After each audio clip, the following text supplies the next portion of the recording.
É o Evangelho segundo Jesus, o Cristo, o Cordeiro, a verdadeira luz que vindo ao mundo ilumina todo homem e que se derrama hoje e agora sobre nós. Eu vou ler na epístola de Tiago, como eu fiz ontem. Tiago, irmão de Jesus. Tiago, filho de Maria. Tiago, que se tornou o principal líder da igreja em Jerusalém, depois dos primeiros 2, 3 anos, após o Pentecoste. Ele já era a figura mais eminente entre as lideranças apostólicas na cidade de Jerusalém. O próprio Pedro se tornou uma figura coadjuvante quando comparada com a liderança e com a capacidade que Tiago manifestava, como também homem de prudência, homem de sabedoria, homem de equilíbrio e de sensatez. Foi assim que ele se tornou grande entre os apóstolos e na igreja de Jerusalém, indubitavelmente, o mais proeminente de todos na liderança que exercia, no respeito que gozava. Ele diz aqui no capítulo 2 da sua epístola: meus irmãos, não tenhais a fé em nosso Senhor Jesus Cristo, Senhor da glória, praticando acepção de pessoas. Não combina. Quem é de Jesus não faz acepção de pessoas. E se o fizer, luta todos os dias para que isso seja vencido na sua existência, para que todos os preconceitos, todas as diminuições, todos os nojos do próximo só por causa da pele dele, da cara dele, da feiura dele, às vezes para o complexado até por causa da beleza dele ou dela, ou por causa da cultura dele, ou por causa da ignorância dele, ou por causa da etnia dele, ou por causa do partido político dele, seja lá o que seja que diferencie tanto. Tiago começa dizendo: meus irmãos, não tenhais a fé em nosso Senhor Jesus Cristo, que é o Senhor de toda a glória, tentando conciliar isso com acepção de pessoas. Não dá, você entendeu? Nem tenta começar, porque já é uma jornada de perdição. Você vai fazê-la em vão e vai fazê-la contra você, porque não há conciliação.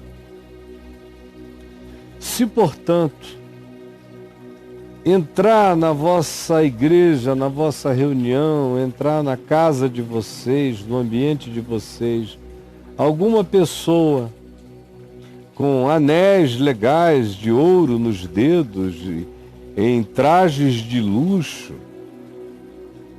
e juntamente com ele entrar também algum pobre, mal vestido, andrajoso,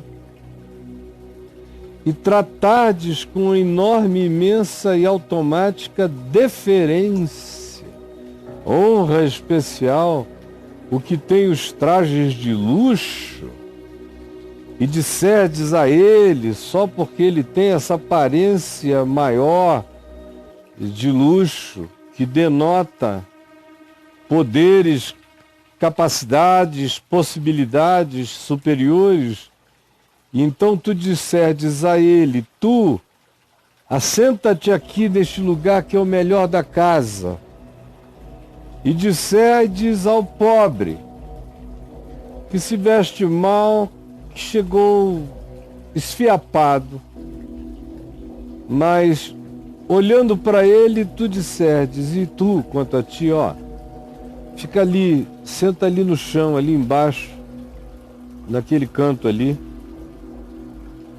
Ou então, assenta-te aqui abaixo dos meus pés. Ou fica embaixo da mesa. Mas tu, referindo-se àquele que tem todas as aparências de poder, fica aqui ao meu lado num lugar de honra. Tiago está dizendo, não façam isto, porque assim praticando, e se você pratica, você acaba ficando muito desgraçadamente bom naquilo que você pratica sempre. Porque assim praticando, vocês estão fazendo distinção, separação entre os seres humanos, e você que faz isso, se colocou num lugar de juiz no mundo. Sim, vos tornaste juízes, preconceituosos, perversos, que julgam a partir de pensamentos perversos.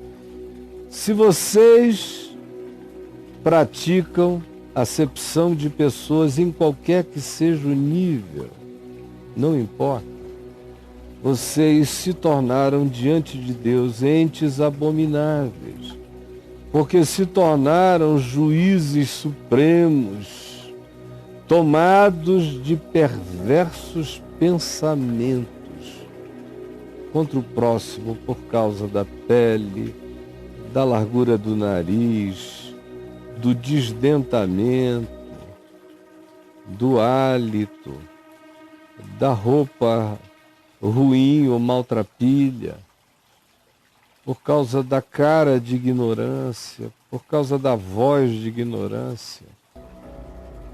Vos tornastes juízes e exaltastes a uns por causa do poder que aquelas simbolizações, aqueles adereços que eles usam ou manifestam, ou aquele cheiro como cheiram, trazem de impressão a você de que por trás daquele indivíduo existe muito privilégio e muito poder.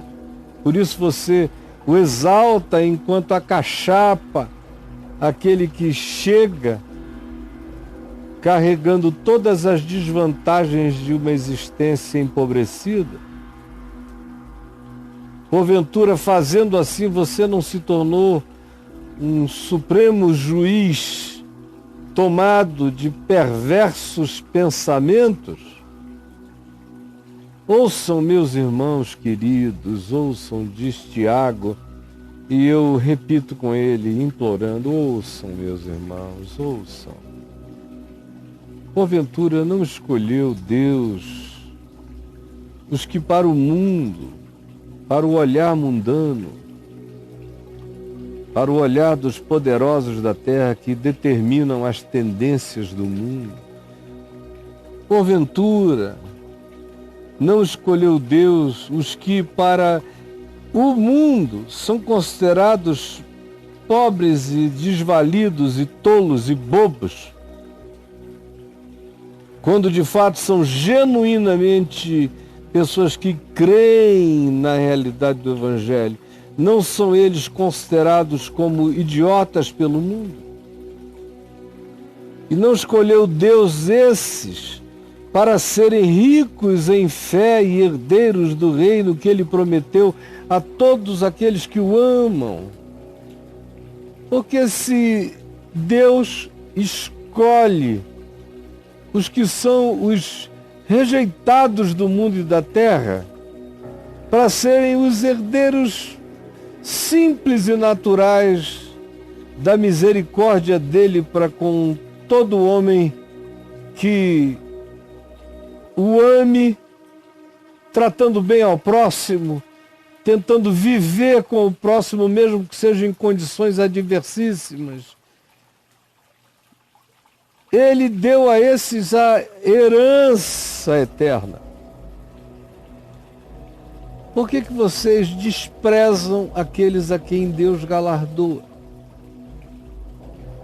Por que vocês honram justamente aquilo que, não havendo um milagre de Deus na mente e no coração, é o poder, é a potestade, que é a riqueza, que é a segurança que habita e que decorre de poderes humanos e mundanos, que é o pior inimigo em operação contra a graça de Deus? Por que vocês honram aquilo que se põe como Satanás contra o amor de Deus pelos homens? E por que vocês humilham aqueles a quem Deus naturalmente galardoa? Por que vocês fazem isso? Entretanto, vós outros menosprezastes e menosprezais os pobres. Até os pobres desprezam os pobres. Até os pobres agem assim contra os pobres em favor dos mais ricos. Por que vocês estão sempre fazendo assim? Vós menosprezais o pobre. Não são os poderosos, porventura, aqueles que vos oprimem? E não são eles os que, por nenhuma razão, vos levam aos tribunais e jogam dinheiro contra vocês?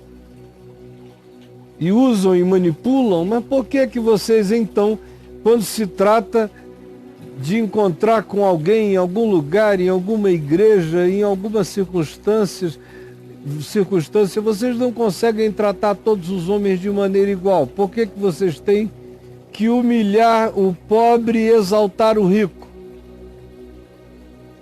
De onde vem essa persuasão? Do Evangelho é que não é, diz Tiago, irmão de Jesus, a quem você começa a detestar daqui para frente, né? Também, porventura, não são eles os que blasfemam o bom nome que sobre vós é invocado normalmente?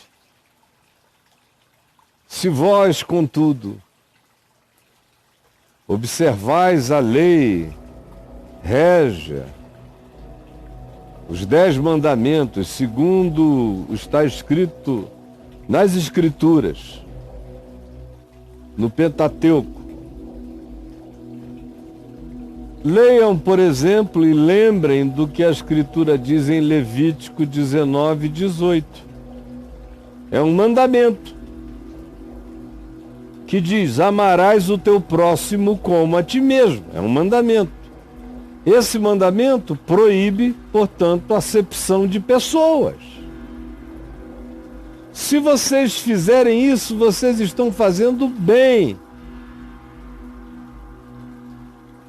Se, todavia, dizendo isto da boca para fora, ainda assim vocês fazem acepção de pessoas, pelas diversas razões que eu já aqui descrevi, saibam que vocês estão cometendo pecado, estão vivendo em pecado. Se você vive fazendo acepção de pessoas, se você vive criando distinção, se o seu coração separa o joio do trigo neste mundo, e se você acha que essa é uma prerrogativa sua e que você faz isso com toda ostentação de supremacia perversa, com pensamentos malignos de superioridade, você vive em pecado. E vocês que assim vivem são arguídos pela lei. Toda lei argue vocês como transgressores, pecadores. Se vocês fazem acepção de pessoas porque uma pessoa é adúltera, saiba, o mandamento que diz amarás o teu próximo como a ti mesmo inclui o adúltero, o que adulterou, por exemplo, o que roubou, por exemplo, o que mentiu, por exemplo, Como Jesus disse, até o perverso, por exemplo, ama o teu inimigo. Amarás o teu próximo como a ti mesmo, inclui quem você gosta e todo mundo que você não gosta, é teu próximo. E o mandamento é: ama ao teu próximo. Como Jesus disse, ora pelo teu inimigo. Abençoa o teu inimigo e ora por aquele que persegue você. O mandamento, portanto, diz: amarás o teu próximo como a ti mesmo e fazeis bem, se todavia fazeis acepção de pessoas, julgais o outro e vos separais por causa de qualquer transgressão dele a qualquer coisa na vida, ou por causa da pele dele, ou de qualquer outra distinção que seja, cometeis pecado. E assim fazendo, vocês estão sendo arguídos por toda a lei e acusados como transgressores, pois qualquer que guarda toda a lei, mas tropeça, por exemplo, no amarás o teu próximo como a ti mesmo, fazendo acepção de pessoas, aquele que obedece toda a lei, mas tropeça em um só ponto, se torna culpado da lei toda, mesmo que transgrida de um só. Esta é a lei da lei. Portanto, aquele que disse não adulterarás, também ordenou, dizendo não matarás. E todo aquele que faz acepção de pessoas matou gente. O desprezo faz parte da família do homicídio. O desprezo, a indiferença, o apartheid, esses abismos todos habitam o lado homicida do olhar da vida, do olhar da existência. Então, se vocês, por exemplo, não adulteram, mas fazem acepção de pessoas, vocês estão matando. Ora, se tu não adulteras, porém matas, tu és transgressor da lei, porque a lei é uma coisa só. A lei se resume em ama o teu próximo como a ti mesmo, porque Deus decidiu ser amado no próximo. Essa é a lei. Quem pratica isso não faz mal ao outro. Portanto, falem de tal maneira e procedam de tal modo que vocês vivam como aqueles que hão de ser julgados pela lei da liberdade, que é a lei do amor. Amarás o teu próximo como a ti mesmo, e tu ficarás livre de todas as outras transgressões, porque aquele que ama não transgride nenhuma lei, e nem tampouco faz acepção de pessoas. Escolham esse lado da vida, porque o juízo é sem misericórdia para com aquele que não usou de misericórdia. É sem misericórdia. Se você faz acepção de pessoas, é porque o seu olhar está morto de misericórdia e você olha com as lentes homicidas da percepção, aonde as coisas mais graves têm a ver com a morte física de uma pessoa aqui na história, e as que decorrem e que não implicam em morte física, mas que têm a ver com ódio, desprezo, indiferença, invisibilização daquela existência, tratá-la como um nada, como um coisa alguma, como Jesus disse, como um raka, que significa como um oco, um vazio. Em Mateus 5 ele diz isso, ele diz: aquele que faz isso, matou. E Tiago está ecoando esse ensino que ele aprendeu de Jesus. Porque o juízo divino é sem misericórdia para com aquele que não usou de misericórdia para com o seu próximo. O juízo que vem sobre ti será sem misericórdia, tanto mais quanto você tenha tratado sem misericórdia o seu próximo. Quem quer que ele seja, por mais feio ou diferente que ele seja aos seus sentidos, saiba, se você tem pessoas que você diz que se sente autorizada pela existência a desprezá-las, você está dando uma autorização ao juízo divino para desprezar você. É tudo em estado de equivalência, porque o juízo de Deus é sem misericórdia para com aquele que não usou de misericórdia para com o próximo. A misericórdia triunfa sobre o juízo, significando dizer que todo aquele que age com misericórdia triunfou sobre o espírito do juízo, o espírito da acusação condenatória. Aquele que incluiu, venceu o juízo na sua vida e na vida do próximo. Aquele que acolheu, venceu o juízo na sua vida e na vida do próximo e venceu o juízo no mundo. Aquele que age com compaixão, venceu o juízo na terra, se tornou soberano sobre o ódio porque se compadeceu. Seu coração cresceu em infinitude, ele estendeu graça divina ao próximo e ele julgou o mundo por não se submeter à lei do cão, à lei do instinto, à lei predatória, à lei animal, à lei da prevalência dos mais poderosos no mundo, nessa guerra evolutiva de perversidade praticada como ideologia política, religiosa ou até mesmo em nome do medo e da assombração social.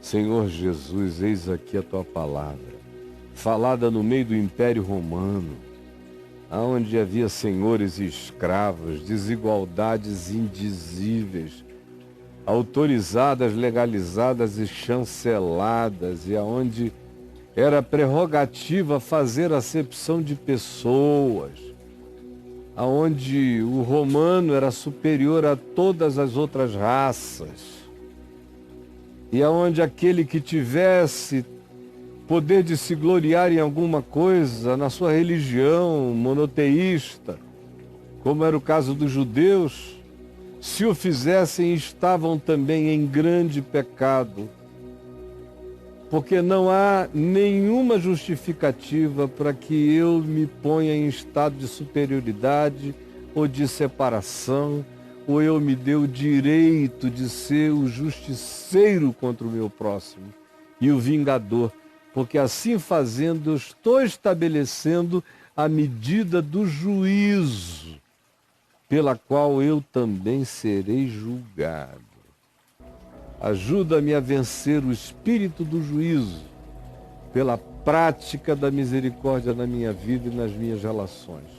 Ensina-nos aqui e quebranta-nos aqui, porque isso só cabe no espírito quebrantado, no coração daquele que sabe que existe num estado de dívida e que todo dia precisa se curar um pouco mais da perversidade que faz acepção de pessoas. É o que eu te imploro, em nome de Jesus. Amém.